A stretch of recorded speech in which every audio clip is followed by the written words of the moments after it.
worth kind of going back to your case with the SEC first, because you are far along, and as we sit here today on February 20th, how would you describe how the dispute has changed?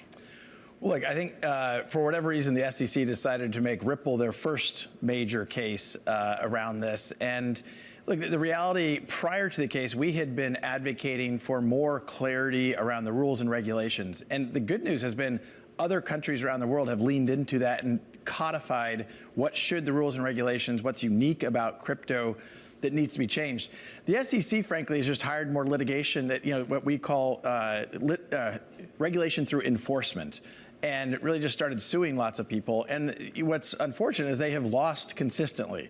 They lost the Ripple case on everything they cared about. I mean, even the soundbite you just had up, your Chair Gensler is saying that a lot of these are securities. What the courts have said in the cases they have brought, and certainly the case with Ripple and the token XRP, the court determined that XRP is not in and of itself a security. When do you think that this will finally no longer be an overhang for you guys? You're one of many companies that are fighting the SEC at this point in time, but when can you call this an all clear? And do you think that this will make it so far as to reach higher courts?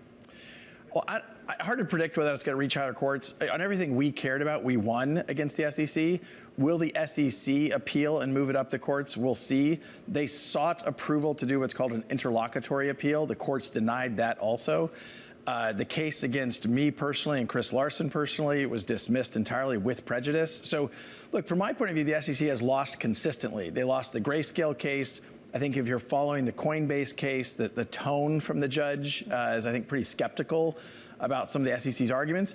It stops, I think, when the SEC either realizes they're losing consistently, or you have Congress lean in and writes new legislation. That's probably going to be hard in an election year. Maybe we'll see legislation around stablecoins this year, but I'm hopeful, and we'll continue to advocate in Washington. Obviously, that was pretty instrumental in ultimately the SEC granting approval to not just Grayscale's conversion to a spot ETF, GBTC that is, but spot Bitcoin ETFs more broadly. I'm sure you've seen there's buzz out there about potentially an XRP ETF being in the future. What do you make of that speculation? Well, Kaylee, good to see you. I think it only makes sense there will be other ETFs.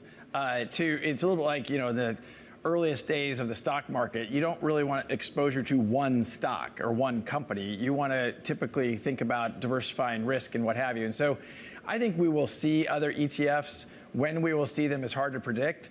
The sad reality of what we saw with the Bitcoin ETF is it was only because the courts forced the SEC's hand, and really Chair Gensler's hand, that we saw that finally come to fruition. And look, in my opinion, it makes these markets safer. It makes them more robust. And so this is good for the investment community to kind of lean into that. So you would welcome an XRP ETF then? We would certainly welcome it, and I think it's inevitable that there'll be, multiple ETFs around different tokens. And I think you'll even see ETFs potentially around baskets that also, I think, further diversify that risk. Given there's so much excitement around the ETF dynamic here, are you in talks with the largest issuers, particularly BlackRock, to get this done? Well, I'm not going to comment on that. I know BlackRock has said some things publicly. We think it makes sense for the XRP community overall. Ripple obviously is a very important stakeholder in the XRP ecosystem, but we're not the only player.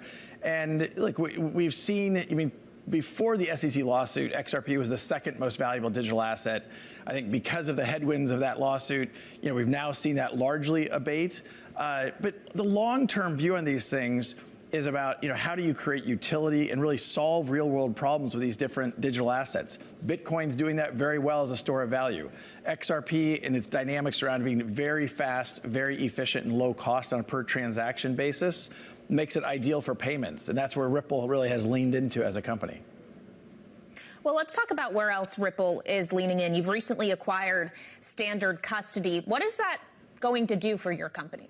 Well, look, we think there's some basic building blocks around crypto that are important to make crypto successful. Custody is an important part of that. For institutions to be able to custody both their own as well as their customers' digital assets, we think is very important. We've made 2 acquisitions over the last year in this space.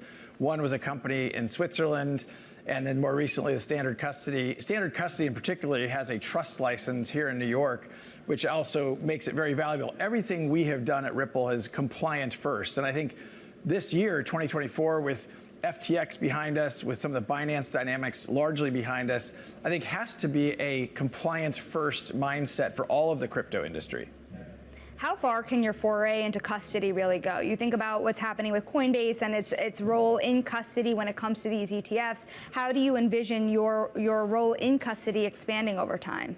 Well, look, it's a pretty fragmented market today. Coinbase is a player. You have I don't know, 5 or 10 players that have small pieces of market share. We already have signed up with Ripple's custody solution, HSBC. We have BBVA. So, we feel very good about the momentum we have to kind of the larger banking infrastructure. But we also intend to compete at a more regional financial institutions, as well as with some corporates who are starting to look at custodying their own crypto also. Brad, as we have this conversation with you, Nikki Haley, the Republican presidential candidate, is giving a state of the race speech in South Carolina with that primary just days away. She says she's not going anywhere. She has no plans to quit the race. But just a few weeks ago on this show, Tim Draper, of course, a pretty prominent Bitcoin investor, was talking about what kind of president she could be, what she could do for innovation like digital assets. And I just wonder, as Ripple is looking ahead to 2024, how consequential do you think ultimately who's in the White House, what the composition of Congress could look like as well down the ballot will be in deciding the future of digital assets? Is there anyone you would support? Well, look, at the most macro level, I think it's incredibly important that the U.S. regain a leadership position around crypto regulation. We are a laggard. We are behind other major countries like the UK. I mean, the European Union as a 27-country membership is ahead of us. They've gotten 27 countries to agree to things that we as one country can't get our arms around. So I think it's very important. Over 20% of the U.S. population already has direct or indirect exposure to crypto, and so it only makes sense that it's an issue. As you probably know, Ripple, Andreessen Horowitz, and Coinbase put together a super PAC, and we've each put $25 million behind it to support candidates that are pro-crypto and pro-constructive regulation and engagement, really being pro-innovation but protecting consumers at the same time. I think that for a lot of politicians, crypto has become a soundbite where they don't really understand how crypto works, and they say things that actually don't even back up with facts. So, I do think it's a campaign issue. Ripple has leaned into that. I personally, my donations are bipartisan, but certainly pro-crypto, and that'll continue to be the case. I'll even highlight just today, John Deaton, a very prominent pro-crypto guy, announced he's running against Elizabeth Warren. So I think you're going to continue to see that. Correct. So with that said, also we know that Elizabeth Warren is trying to make the crypto industry's regulation around AML laws and KYC laws more akin to that of banking. Is this something a lot of the crypto industry has been very upset about? Is this something you're actively fighting?